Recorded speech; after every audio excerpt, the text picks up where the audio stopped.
నమస్తే సాయిరామ్. సమర్థ సద్గురు సాయినాథ్ మహారాజ్కి జై. మన సాయి భక్తులందరికీ కూడా నమస్తే అండి. అందరూ ఎలా ఉన్నారు, ఏం చేస్తున్నారు? ఈరోజు వీడియోలోకి వెళ్లే ముందు బాబాగారు ఆశీస్సులు మీ అందరికీ దొరకాలని మనస్ఫూర్తిగా కోరుకుంటున్నాను. ఇంకా ఈరోజు బాబా ఏమంటున్నారు అని అంటే, బిడ్డ, ఎన్నో రోజుల నుంచి నువ్వు ఒక కోరిక తీరాలి అని చెప్పి ఎదురు చూస్తూ ఉన్నావు. అలాంటి ఒక కోరిక అనేది తీరే సమయం అనేది ఆసన్నమైన తల్లి. నీ కోరిక తీరడానికి ముందు నీకు కనిపించే ఈ రెండు విషయాలు కనుక నువ్వు గుర్తించగలిగితే ఖచ్చితంగా నీ కోరిక తీరినట్టే అని చెప్పి బాబా మనకు ఒక సందేశాన్ని ఇస్తున్నారండి. అది కూడా నువ్వే ఒకసారి ఈ మాటల్ని ఆలకించు, నీకే తెలుస్తుంది నీ కోరిక తీరబోతుందా లేదా అని అంటున్నారండి. అంటే ఏం చెప్పబోతున్నారనేది వీడియోలో పూర్తిగా తెలుసుకుందాం. ఇంకా వీడియోలోకి వెళ్ళడానికి ముందుగా మన ఛానల్ ఎవరైతే కనుక కొత్తగా చూస్తున్నారో వాళ్ళు ప్లీజ్ సబ్స్క్రైబ్ చేసుకోండి ఫ్రెండ్స్. మీకు వీడియో నచ్చితే కనుక ఒక చిన్న లైక్ చేసి మీ ఫ్రెండ్స్కి కూడా షేర్ చేయండి. మీరు ఇంతవరకు కూడా ఎంతోమంది దగ్గర జ్యోతిష్యం చెప్పించుకొని అలసిపోయి ఉంటారు. కానీ నేను ఒక గురువు గారి గురించి తెలియజేస్తానండి. ఈ గురువు గారండి ఆదికొండ దేవత పూజారి సుబ్రహ్మణ్యరాజు గారు. ఈయన ఫోన్ నంబర్ 9347293375. మాకు జీవితంలో ఎన్నో మార్పులను తీసుకొచ్చారండి ఈయన. అందువల్లే మీ అందరికీ కూడా తెలియజేస్తున్నాను.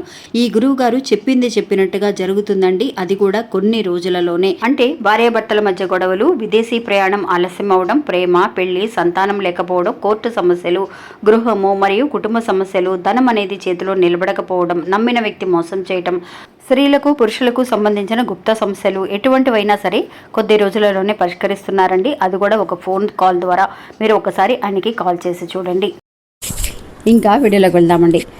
నిజంగా ప్రతి గురువారము కూడా అండి మనం ఎదురు చూసే ఒక విషయం ఏంటి అని అంటే, బాబా దగ్గర పెట్టిన ప్రార్థన అనేది కానీ, ఒక కోరిక అనేది కానీ మనకి ఈ గురువారం అయినా సరే బాబా మూలంగా ఏదైనా ఒక మంచి శుభవార్త వింటామేమో అని చెప్పి ఎదురు చూస్తూ ఉంటామండి.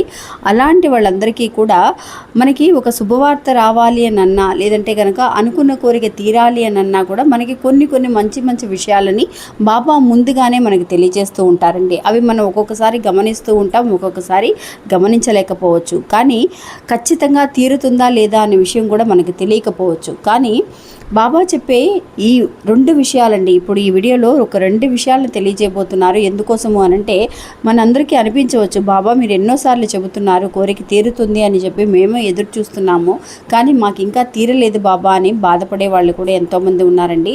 అలా ఎవరైతే కనుక బాధపడుతున్నారో వాళ్ళందరికీ కూడా అండి ఇప్పుడు చెప్పబోయే ఈ మాటలను ఒకసారి ఆలకించండి. ఈ రెండు విషయాలను కూడా మీరు గమనించండి. నిజంగా అలా గమనించిన తర్వాత మీ కోరిక తీరకుండా ఉండదండి. ఇంకా బాబా ఏమంటున్నారు అనేది మనం తెలుసుకుందాం. నిజంగా అండి మనలాగానే ఒక భక్తుడు అండి, బాబా భక్తుడు. ఆ భక్తుడు ప్రతి గురువారం కూడా బాబా దగ్గరికి వెళ్ళటం, బాబాకు పూజలు చేయటం. నిజంగా ఆ బాబా గుడిలోనే చాలా వరకు కూడా పొద్దున్న సాయంత్రం 2 పూట్ల కూడా ఆయన గుడికి వెళ్తూ ఉంటాడండి.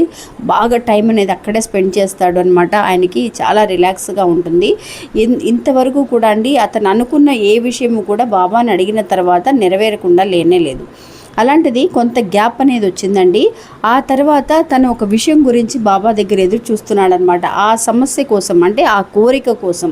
అది ఒక సమస్యగా మారిపోయింది. ఆ కోరిక మాత్రం ఎందుకు తీరటం లేదు బాబా, నేను ఎన్నోసార్లు కూడా అడగంగానే నాకు ఎన్నో చేశారు, మీరు అడిగిన దానికంటే ఎక్కువే చేశారు, కానీ ఇప్పుడు నేను ఇది ఎదురు చూస్తున్నాను, ఈ విషయం జరుగుతుందని అనుకుంటున్నాను, కానీ ఇది మాత్రం ఎందుకు లేట్ అవుతుంది బాబా అని చెప్పి ఆ భక్తుడు బాబా దగ్గరికి వెళ్ళి అడగడం అనేది జరిగిందండి. నిజంగా అండి మనకి తెలీదు ఎప్పుడు ఏ విషయం వెంటనే జరుగుతుంది, ఎందుకు లేట్ అవుతుంది ఒక్కొక్క విషయం అన్న విషయం కూడా మనకి అస్సలు గ్రహించలేకపోతూ ఉంటాం. అది కారణాలు అనేవి భగవంతుడికి మాత్రమే తెలుసు. అలాగే ఇప్పుడు జరగబోయే ఈ విషయానికి అంటే కోరిక అనేది నెరవేరడానికి ఎందుకు సమయం పట్టింది అనేది కూడా ఆ భగవంతుడికి మాత్రమే తెలుసండి. అలాంటిది ఆ భక్తుడికి తెలియక సతమతం అవుతూ బాధపడుతూ ఉన్నాడు. ఎందువల్లనంటే మనం అనుకుంటూ ఉంటాం కదా, మన కర్మఫలాలు మనం చేసే ఏదైనా ఒక తప్పు చేసి ఉండొచ్చు, ఎవరినైనా సరే హట్ చేసి ఉండొచ్చు. నిజంగా అండి ఎవరినైనా ఒక బాధ పెట్టినట్టుగా మాటలు మాట్లాడినా కూడా మన కర్మఫలాలు అనేవి పెరుగుతాయంట. అందువల్ల ఎప్పుడు కూడా అండి ఎవరైనా గొడవలు పెట్టినా మనల్ని తిడుతూ ఉన్నా కూడా మనం సైలెంట్గా వెళ్ళిపోవాలి. కానీ ఎక్కువగా వాళ్ళని దూషించడం కానీ, వాళ్ళ గురించి చెడుగా మాట్లాడడం కానీ అలా చేయకుండా ఉంటేనే నిజంగా ఇది కూడా ఒక రకమైన పరీక్ష అంటండి మన కర్మఫలాలు తీరటానికి. అందువల్ల ఆర్గ్యూ చేయడం అనేది, అంటే వాదించడం అనేది మనం తగ్గించుకుంటే, ఎదుటి వాళ్ళతో వాదనలు అనేవి మనం ఎక్కువగా పెట్టుకోకుండా ఉంటే మన కర్మఫలాలు అనేవి ఖచ్చితంగా తగ్గడానికి అవకాశం ఉంటుందండి. అలాగే ఈ భక్తుడికి బాబా అండి కలలో కనిపించి, నాయనా నువ్వు ఎన్నో రోజుల నుంచి నా దగ్గర ఒక కోరిక కోసం ఎదురు చూస్తూ ఉన్నావు.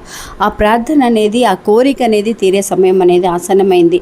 నువ్వు నిజంగా నీ కోరిక తీరడానికి ఈ 2 విషయాలు నీకు జరగబోతున్నాయి అని చెప్పి బాబా ముందుగానే సంకేతాలని ఎలా తెలుసుకోవాలి, ఎలాంటి రూపంలో నాకు వస్తాయి అన్న విషయాన్ని బాబా అతనికి అందించాడండి. ఎందువల్లనంటే అంత నమ్మకంగా ఉండేవాడు. అతనికి బాబా మీద నిజంగా ఎందుకు జరగలేదో బాబా నాకు అస్సలు అర్థం కావట్లేదు అని అనుకుంటున్నాడు. కానీ బాబాని ఏమాత్రము కూడా లేట్ అయిందని చెప్పి నిందించలేదండి.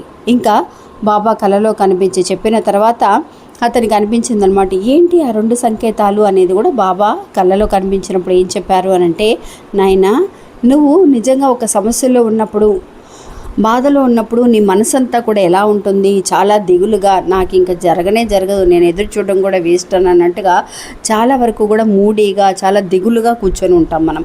అలా కూర్చున్నప్పుడు నిజంగా అలాంటి సమయంలో మనకి మన కోరిక తీరే గడేళ్ళు అనేవి కనుక మనకు ఆసన్నమైతే మనకి ఎదురయ్యే ఒక మొదటి విషయం ఏంటి అని అంటే అండి, ఎదుటి వాళ్ళకంటే మనకు తెలిసిన వాళ్ళకి ఒక మంచి జరిగిందని, అంటే వాళ్ళు ఏదైనా ఒక శుభవార్త, నాకు ఇలా జాబ్ వచ్చిందిరా, నేను ఎదురు చూస్తున్న గవర్నమెంట్ జాబ్ అనేది నాకు వచ్చింది అని చెప్పడం కానీ, ఒక సొంత ఇల్లు కొనుక్కున్నామని చెప్పడం కానీ, గుడ్ న్యూస్లు అనేవి మన ఫ్రెండ్స్ ద్వారా కానివ్వండి, లేదంటే కనుక మన రిలేషన్స్ ద్వారా కానివ్వండి, మన ఇంటి పక్కన వాళ్ళ ఇంటి ద్వారా కానివ్వండి, వాళ్ళు ఒక కారు కొనుక్కున్నారని కానీ, ఇలాంటి విషయాలు మనకి బాబా తెలియచేస్తూ ఉంటారంటండి. ఎందువల్ల మనం కూడా అలాగా ఎలా రియాక్ట్ అవుతామని కొంచెం మనకి బాబా పరీక్ష పెట్టడానికి కూడా అనుకోవచ్చు. కొంతమంది నాకు మాత్రం తీరటం లేదే, వాళ్ళు చూడు ఎంత బాగా కొనేసుకున్నారు, వాళ్ళకి మాత్రం వెంటనే జరిగిపోతున్నాయా అని అనుకోకుండా, నిజంగా మనం గనక నిజంగా వాళ్ళకి జరుగుతున్నాయి కాబట్టి మనకు కూడా ఖచ్చితంగా జరుగుతాయి, మన టైం అనేది వస్తుంది కాబట్టి నాకు కూడా జరుగుతుంది అని చెప్పి ఒక నమ్మకంతో హ్యాపీగా ఎవరైతే కనుక ఫీల్ అవుతారో వాళ్ళకి ఖచ్చితంగా వాళ్ళ కోరిక అనేది ఖచ్చితంగా తీరుతుందంటండి. ఎవరు కూడా ఎవరిని చూసి అసూయపడకుండా మనకు కూడా మంచి జరగపోతుంది అని చెప్పి అదొక పాజిటివ్గా ఎలా అయితే తీసుకుంటారో అలాంటి శుభవార్తలు నేను కూడా వినబోతున్నానేమో, అందువల్లే నాకు ఇలాంటి విషయాలు నా కంటి ముందు కనిపించేలా చేస్తున్నారని అన్నట్టుగా మనం పాజిటివ్గా తీసుకోవాలంటండి. ఇంకా రెండో విషయం ఏంటి అని అంటే, నిజంగా అండి ఒక స్మైలీ ఫేస్ అనేది, అంటే ఎవరైనా సరే చిన్న పిల్లలు కొంచెం నవ్వుతూ ఉన్నట్టుగా బయటికి వెళ్ళినప్పుడు మనం పలకరించకుండానే మనల్ని చూడంగానే నవ్వుతూ ఉంటారండి. ఏదైనా కొంచెం బయటికి వెళ్ళినప్పుడు ఏదైనా ఒక పార్కులో పిల్లలు కనిపిస్తూ ఉంటారు. పార్కులో కానీ బయట కానీ ఎక్కడికైనా వెళ్ళినప్పుడు చిన్న పిల్లలు కానీ పెద్దవాళ్ళు కానీ తెలిసిన వాళ్ళు తెలియని వాళ్ళు ఏంటి నాయనా బాగున్నావా అని చెప్పి అది మనస్ఫూర్తిగా ఒక చిరునవ్వు అనేది వాళ్ళ మొహంలో కనిపించడం అనేది మనం గమనించగలుగుతాం. అలాంటి ఒక చిరునవ్వు అనేది మనకేమనిపిస్తుంది, ఒక హ్యాపీనెస్ని ఇస్తుంది. ఎందుకు ఆ హ్యాపీనెస్ అంటే మన కోరిక తీరబోతుంది, మనం కూడా ఇలాంటి ఒక సంతోషంతో ఉండబోతున్నాం కాబట్టి అలాంటి చిరునవ్వుతో ఉన్న విషయాలు అనేవి మనకు కంటపడుతూ ఉంటాయంటండి. మీరు కూడా ఒకసారి ప్రయత్నించి చూడండి. మీ కోరిక తీరడానికి ముందుగా ఇలాంటి 2 విషయాలు కనుక జరిగితే ఖచ్చితంగా మీ కోరిక కూడా తీరబోతుంది అని చెప్పి అవకాశాలు అనేవి వస్తాయి అని చెప్పి బాబా మనకి తెలియజేస్తున్నారండి. మళ్ళీ మంచి ఇంకోళ్ళు మళ్ళీ కలుస్తాను. అంతవరకు సెలవు. నమస్తే సాయిరామ్.